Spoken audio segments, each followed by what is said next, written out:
dân mây bụi lên dạo dân ở khoa lâu ho đình lâu ho ba tiền nơi Paris à chui nang lung ta đi buổi ngắm mắt thế gái suy mây thâu cu ta thâu lâu thầy lâu na cho khoa lâu ho ba à lung hay nang ta na ning na bun thang de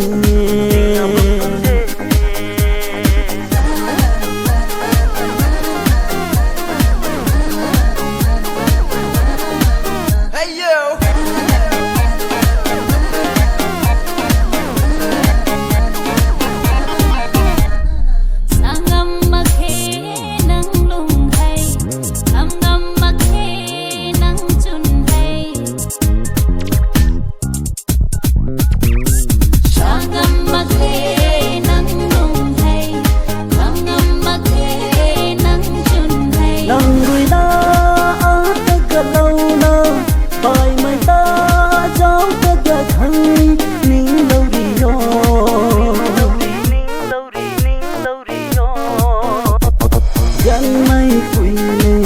dạo dân ở khoa lâu ho đình lâu ho ba hiện nay Paris